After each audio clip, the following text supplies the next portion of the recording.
a team is determined by the speed of its leader. And today is all about sales leadership. And I have with me here a sales leader, a dear friend, one of the HALT alumni, Rajab Abu Keer. Yeah. How are you, Rajab? All good, Ramez. It's always a pleasure to see you and sit with you. I mean, we had a lot of, let's say, good, backgrounds and discussions during my tenure in HALT. And I mean, we become also friends and have a lot of connections with your fantastic, sessions within the Academy of Sales. So it's a pleasure to be here with you. Thank you, man. The pleasure is always mine. Today, we have a focus on,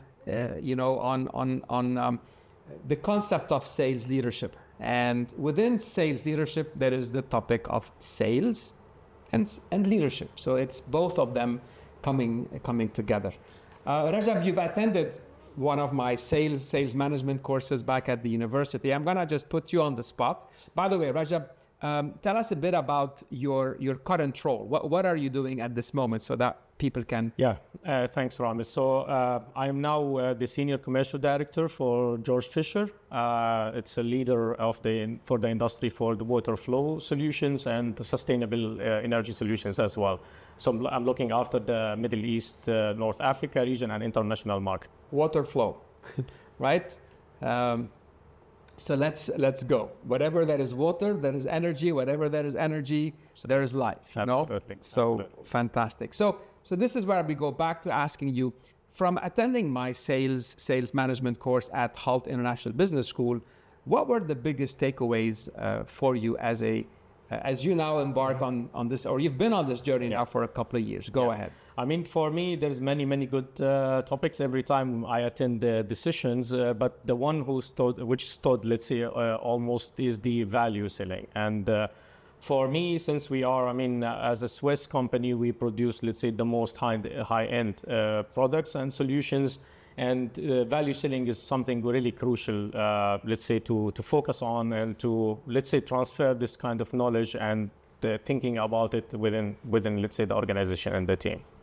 I mean, this is what I hear every single day. And a lot of organizations today, what we're seeing is there is fierce competition.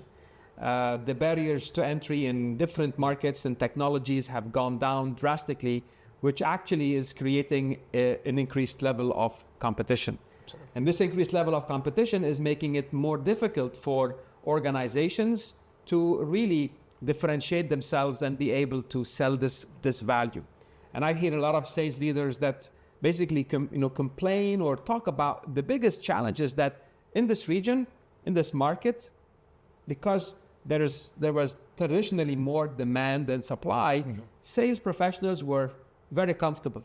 And this market was very forgiving in the sense where even if I didn't do the right process, the right steps, orders still came in because customers really wanted what we have.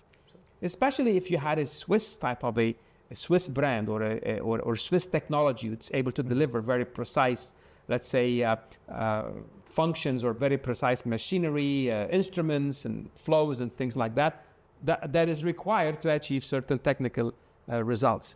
But today, the competition is fierce. So let's look at the concept of value selling. And,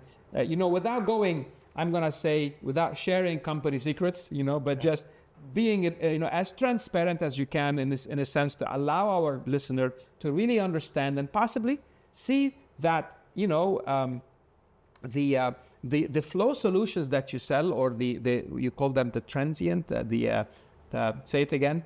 Yeah, it's like flow solution from one point to one point for the water, right? From within the buildings. Right. So what's so special about them, and how can we get to the point of actually selling this value? Yeah, this is a very good question, and we have a lot of discussion about this topic. But it's not only for the flow solutions; also you can implement in anywhere. Let's say when we talk about value selling, mm-hmm. And the key point is that the starting point will be how you understand the value of your customer first. Mm-hmm. That means what they need to So a lot of time the customer does not know what they need. They tell you, I need this product.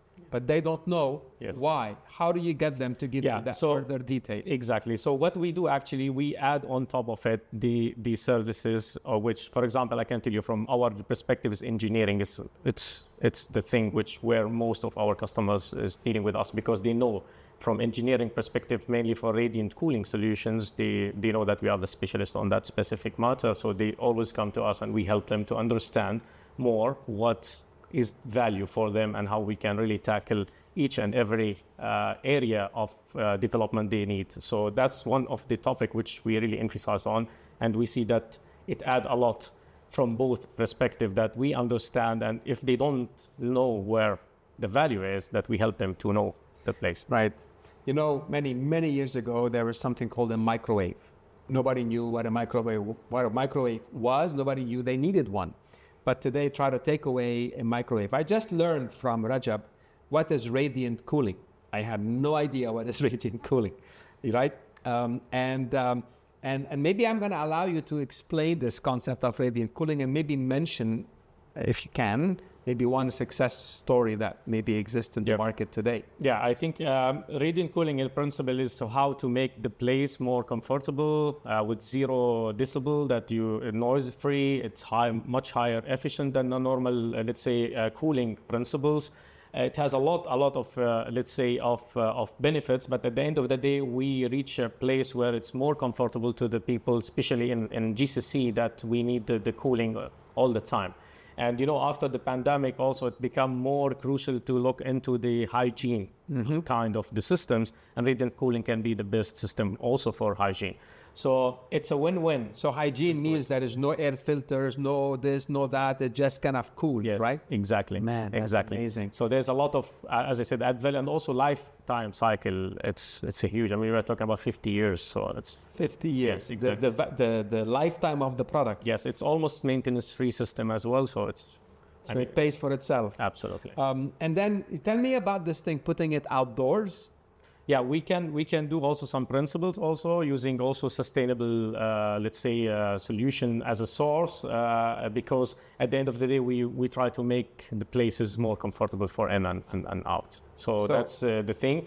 We have a lot of references like airports, like museums, like, offices within the region running successfully for the last 5 to 10 years already, which make our customers very, very happy on it.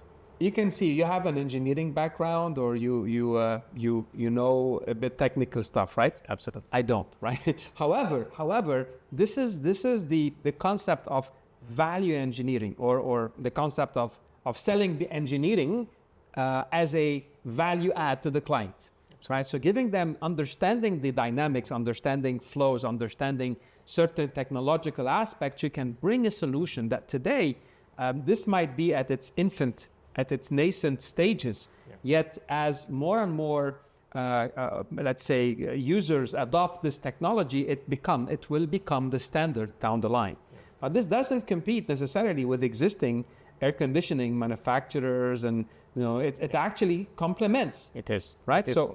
So you want to say something about that? The idea is that we can also add value in all areas, because we can, as I mentioned, that using the source of the cooling from also the existing, let's say, technologies of the air system or the water-based systems, because we use water in the base instead of air system. So it's complement, of course, and it will help the total industry to focus on something which is really much better, and at the end of the day, it's the best for sustainability. Right, the best for sustainability, and this is becoming the buzzword that everyone is talking about, right? Absolutely. Rajab, you mentioned to me that sometimes it's important to know the customer needs, and from there you'll start realizing, well, what is it that they value? Can you give me an example about maybe a customer need and how you were able to kind of tailor your value proposition towards that customer? Yeah, of course. I can give you an example of normally when we go to work with customers on radiant cooling as an example. So the customer doesn't know exactly how it works, because it's a kind of it's a new thing, technology. Yeah. So we go extra mile here, and we provide the full engineering, let's say, kind of arrangement to the customer, from thermal imaging to take the location of the place. We have a special softwares in Germany where we implement everything, and we go to the customer showing them the actions, result, ROI. So we have complete kind of, let's say, business study for the customer to understand both sides of technicalities at the same time, from commercial wise and from the life cycle and from all aspects, from the CapEx and OpEx. And this made our customers really happy for it, because when we provide this, there is a part of this kind of arrangement they used to do internally. But since this technology don't know much about it, they don't know what they don't know. Exactly. So we do it on that perspective. Right. So that's the add value. So what's coming to mind is this is a beautiful example of what is known as the challenger sale, where you're teaching your customer about certain technology. You're tailoring your approach to their particular needs. You're showing them how it would fit their environment, their operations, and then you're taking control of the conversation, because at the end you're showing them the potential ROI. You're talking with the key stakeholders, so everybody will want something. So if there is a sustainability manager who is part of this equation, they want to get the green certifications. And if you're talking with the financial officer, he wants to get the financial potential benefits, maybe not on CapEx, but on OpEx over a period of time.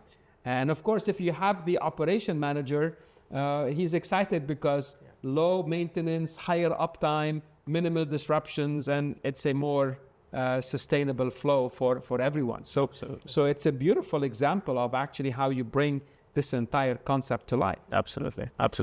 So now, for a lot of the audiences today, we ignore the fact that some of your products and services and solutions, the customer might not be aware of them, right? And actually, if the customer, according to many of the research, we know today that most customers, because of availability of information online, they'll research their own solution. They'll come up with their own, let's say, requests based on their own, analysis, and they do probably 60-70% of the decision before they invite suppliers. Right? If this happens, then when you meet these 3 or 4 suppliers, they probably have been vetted to have very similar solutions. So now it's only a matter of squeezing the price. Yet, if you can be at the initial stages, if you can educate your customers on the value, on the future, on how this helps them achieve certain objectives, and if you're talking with the right people, you really are you're differentiating your approach in the process. Make sense? Absolutely, yes. I just want to emphasize on this one point. This is also connected very much on the innovation and R&D. For us, we invest a lot as a company to make sure that we have always new stuff and new technologies and new innovations within the industry that will help, let's say, and to differentiate and to give more values to the customers, because we hear what is going on, how we can improve, and we have a lot of really focus on that perspective. So thank you for this R&D, investments. I think today, regardless of what business you're in, there are companies that have a 1% budget on R&D, 2%, 5%, depending on how technologically advanced things are. And today we're seeing in the world of AI, where if you're not keeping up to date, technologies and businesses are actually becoming obsolete overnight. So I love this idea of research, and you really are staying 1 or 2 steps ahead, and you become a source of value to your customers. Absolutely. Now, we spoke a little bit about the concept of a complex sale. And today, in a complex sale where you have multiple stakeholders, we were talking about maybe account plans, territory plans. Just from your perspective, when you are selling in a complex deal, how can you, let's say, be in more or less in control of that account? How can you ensure that, I don't want to say be in control, but how can you make sure that you are that you reduce risk for your own organization and maximize the output for the buying organization? Yeah, actually, we work on this. I mean, with the customer, at the end of the day, it's a trust. So we have the good relationship with all our, let's say, customers. They know us very well on the how high service we give and how, let's say, accurate information and development support we give. But normally, how we do it, actually, we have like a different kind of levels within each company, because when you add value, you don't need to add on, for example, on a higher level only or a mid-level. You can also get a lot of value to add with also the entry level with the guys. For example, we work with construction. So the people on the site, they also, the users, they are very, very important, yes, because they are the one who touch and feel in the site. And we get a lot of good feedback from them, which help us a lot. So this kind of two-way discussion that we support, we get this contact, we get this trust on all the levels, and then we get feedback and we learn and then we improve. And this is the cycle where we normally work, and we keep this kind of communication running with each and every customer. So in what I'm getting from you is your sales teams need to have a long-term perspective, right? It's not about getting a quick deal now. We all love to get a quick deal, but in the type of selling that we do, you have to work up the need, and you need to be talking with the right individuals. Absolutely. Right, to be able to get there. So you really have to be what I call a very patient, farmer versus hunter. I think it's about farming, tending that ground, nurturing it, and really understanding the environment that you're in, right? Absolutely, yes. Wonderful. So thank you for this. I believe, I had once worked with a company that sells construction tools, right? And the exciting part is exactly as you were saying.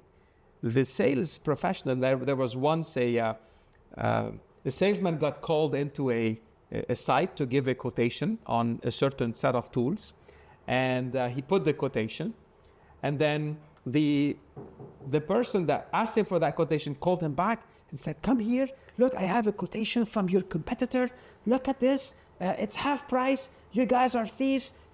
So he was like completely. Now, the poor salesman quickly looked at it, and he saw that whatever the quotation was for this other product was not the right specification. He's comparing a potato with an apple, completely uncomparable. So he was like telling him, well, I can give you something like this much cheaper, but if you want this application, it's not going to work. I don't know, get out of here. Okay, so that guy wanted to maybe bring in a new, let's say, a new kid on the block. So he brought in this new tools. Now, this sales professional did not leave the site because he has his tools throughout the site. So he kept going to exactly the people you were describing. He kept going to the foreman. He kept going to the actual laborers working with the tools. And after about not even a month of actually them getting these other tools, he went there and he's saying, how's everything? They're like, oh, this new tool's not working. This is not working. Yeah. This is getting jammed. And I'm using this other one. So he's like, okay, I told the guy. So now he went back to visit him and basically was able to, not I told you so, but he was able to say, well, look, I'm getting, I know, as you know, I need to service you. I'm finding this. How is this affecting you? How is this impacting you? So he's like, okay. So eventually the guy cooled down and brought him back. Yeah. Patience is always important, Ramez. When we talk about sales, you need to be patient. You don't need to surrender, because not all the business you will get. This is the belief you need to have in mind. But it's always good to keep the contact, keep going, keep sharing values, what you do, and believe of what you are doing. This is the main thing. Other things will come, but you need to believe inside that this is the right thing you are. And when you are a professional, when you are someone like you who knows your stuff, who really understand the customer, you know what? You said something before, people buy, trust is important, and people buy from those they know, like, and trust. And even if today I don't buy from you, but if I see that you want my benefits, right? I always, this is a quote I got a long time ago from one of my mentors, Zig Ziglar, and he talked about in order to get what I want, I have to help someone get what they want first. And this is it. So it's the law of reciprocity. What you give, you're going to get back. And it's really great to see a leader in sales having the right the right values, the right mindset of service and giving and helping others, right? In a sense that we're not going to win them all. It doesn't mean, we don't always go for the goal, right? However, at the end, you have to realize that there are things in your control and things that maybe it's not the right time. Yeah. But you got to keep the doors open. Absolutely. So when the right time comes, you are going to be the one that gets contacted. Yeah. Now, today I realize that some of the sales leaders that are hearing us today might have a direct sales force, or they might have an indirect sales force. In other words, they work through distributors, right? In your case, do you have both? No, from our side, we do mostly through distributors. So we do the B2B business mainly in our case. Wonderful. So, and this is, by the way, a hot topic. Today, a lot of let's say multinationals operating in none of their core territories. It makes sense for them to go through distributors. But if you end up, let's say, marrying the wrong distributor, you end up in a difficult situation, right? Now, I know when you took over this region, you had multiple channel partners, and so just maybe you can share something. How did you, let's say, bring them together? How did you, let's say, get them to work together as opposed to work against each other? Yeah. I mean, there is a lot of, topics when we discuss with distribution. Sometimes I don't like to call them distribution, I call them partners. And for us, when we work as a partner, we have definition of what we need to do. We have shared goals, we have shared alignment, and we know exactly what we are doing and where. And we do it on a clarity. Together. So I love this. Wherever there are shared goals, yes, right? Wherever there is no goals, no shared goals, then there's going to be conflict. But when we have the same goals, same values, absolutely. Sorry for interrupting you, but that was a really golden nugget there. Exactly. So when we work on it, we have the clarity also is very important. So we know which market, which kind of solutions we want to sell, where and why, and all this kind of questions. So we clarify all these points from the beginning. And always I am telling the partners that I'm not kind of manufacturer who, let's say, shake hand at the beginning of the year. We agree on something, what we need to get at the end of the year of net sales, and I say, see you at the end of the year. We are not like that. We work hand in hand in the countries, in the regions. We go together and we win together. And this is the spirit which we put, let's say, from our team and with our partners, which make it more into that we are one company. So it's like united kind of alignment. And then you can see that the both sales team, like inside and also from the partner, they have working together as one. And I think that's the main thing. If we talk about let's say multiple, of course, again, it's a clarity. So we always work on the clarity and we say, okay, this is each company, what's doing, where and why, and those kind of things. So you specify the segments, you specify the channels, you specify the, let's say, expertise of each one of your partners. And this would be the areas that they would because there is different kind of, partners and different kind of abilities and talent and that. So we try always to match with it. And then also it's a both kind of investment between us as a manufacturer principal and also for the partners in the region. So that's how we really work with partners. Wonderful. That's a really good strategic approach. Now let's go a bit on the ground. And if I were to ask you, what have you faced challenges in working with your distributor partners, and how have you overcome them in terms of, let's say, skill development, in terms of knowledge sharing, in terms of them being able to really represent your company the right way? Yeah. I can say that there is nothing without challenges. This is something which is if we don't have challenges, we don't have a job to do. Exactly.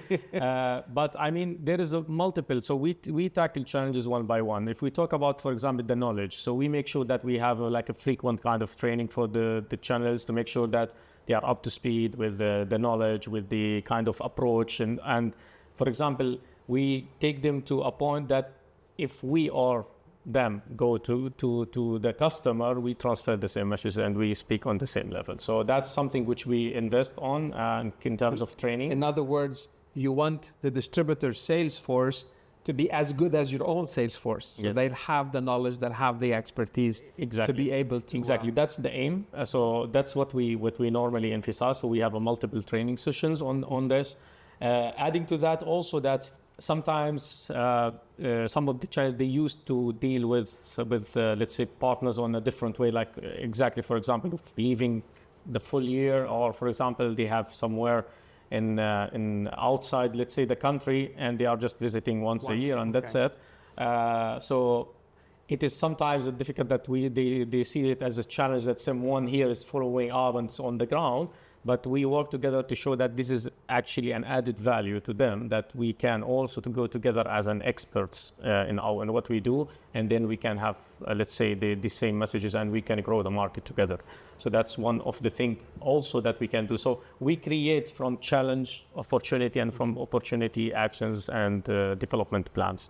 So I love this. So in a way, you have a structure that allows you to amplify the value or amplify the results of your channel partners. So you don't just, tell them good luck. Yeah, here's, good luck. Let's get the goal. You actually invest in resources that have the capability to then go on the ground with your various partners. So we work as one team. You work with them as one team. Absolutely. Wonderful.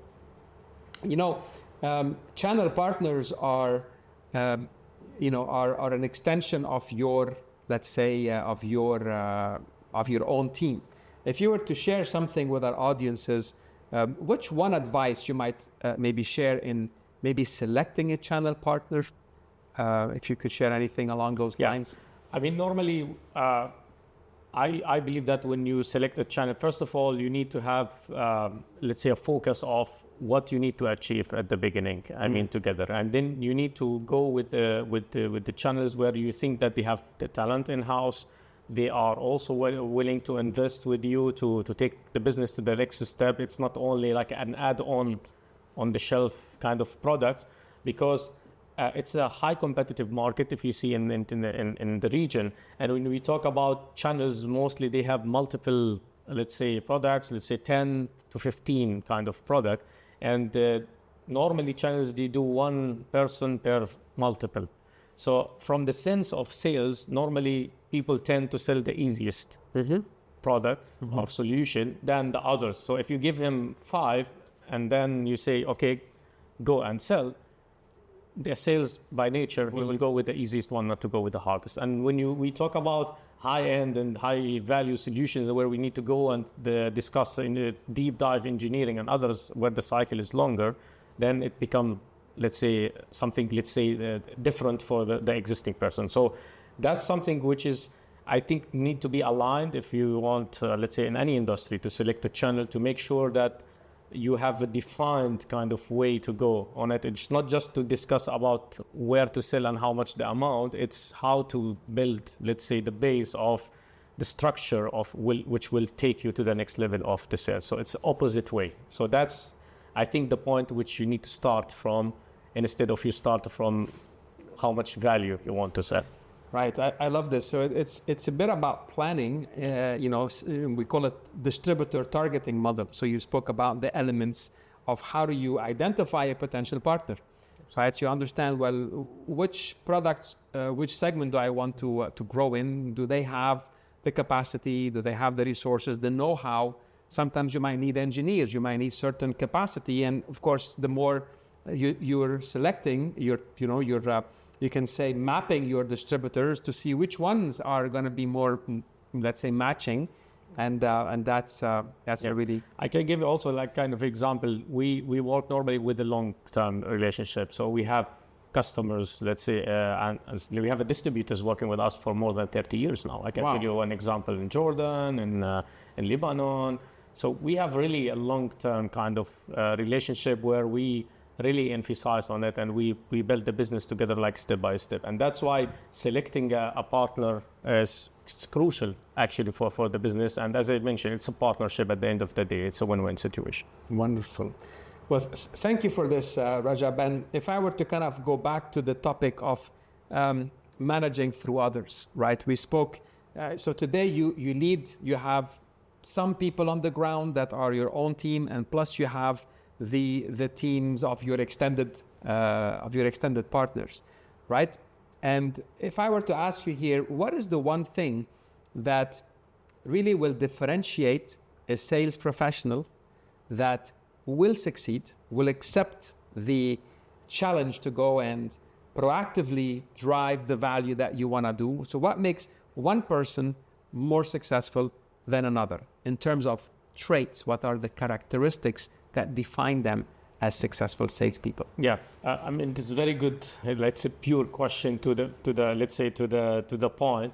When we talk about sales, I mean, sales by nature, you need to believe of what you are doing. And I think if you reach a point that the person for example, when we talk about sustainability, growth, and about radiant, so you are adding value not only to the user, but you are for the community and for the bigger range and even for the earth. So the idea is that we always do this kind of interaction with the sales team to make them believe that what they are focusing on and what they want to sell is something, let's say, giving them more value personally. Mm-hmm. So it's a personal development as well. So they have the knowledge from the engineering perspective, they have the knowledge of actions, what they need to do, and they do it with the systematic stuff.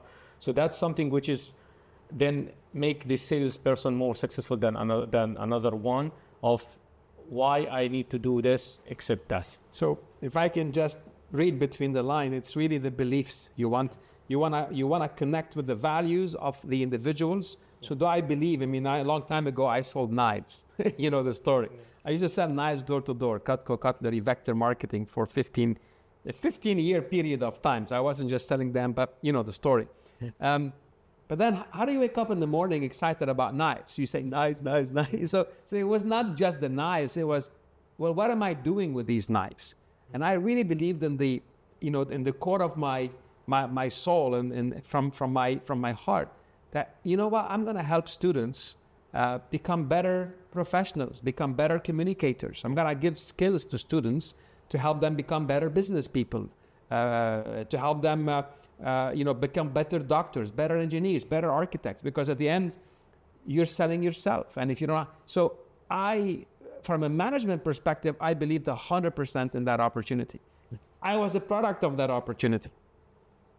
Now, from a selling perspective, again, the products are amazing. And I think here, sales professionals, there is this one quote that says, when you don't find any job, you become a salesman, and it's like the profession that basically everybody goes, starts at. And many people, unfortunately, start in sales and say, well, I hope it's a start, but I'm going to get a job in marketing. They'll start there and they hope to change. Well, if you're starting there and you hope to change, I'm sorry, you're actually not even focusing on the job, right? And when you really realize, and today, there are so many things to be excited about, the technologies that you're doing. The world is going in a complete, very, very fast evolution, and anything that a person can do. I love to work with companies like yours because when I share my art, I share my knowledge, I share my expertise in products and solutions that can make a difference in our planet and our existence, I get excited.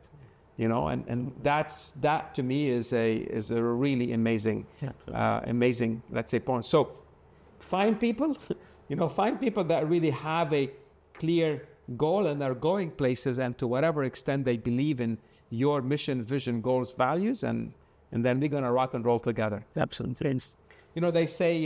They say, again, we go back to saying finding a common goal. If you have common goals, common vision, you'll overcome any obstacle that will come in your way. And as a sales leader, how often you communicate your goals, your vision, your values as an organization to really keep reminding your teams of why they're doing what they're doing. I'm going to close with this one comment. I remember when I took over the Unilever business, so from sales training to sales management, going back into leadership and managing others. I sat down with every single one of my sales professionals, and I asked them, and even my marketing and finance and HR and supply chain, everyone. And I said, why are you here? Why do you want to continue the journey with Unilever? And at the time, we were not doing very well within the food service division in 2007. And one after the other, they said, one particular person excited about growth, excited about opportunities. But one person said, Ramez, I want to be part of turning around this business, right? I want to be part of this turning around. I said, well, you put on your seatbelt, man. Najib Kamsegal, if you're listening, that's you, man. I want to be part of that turnaround. And guess what? We did it. He did it. He was part of that turnaround. And of course, everybody else on the team who today they are leaders of their own, and we did it. So again, bring your people with you, go back to the basics, and together we can sell more, sell faster, and profitably. So until next time, this has been another episode with Rajab. Until next time, we'll see you soon.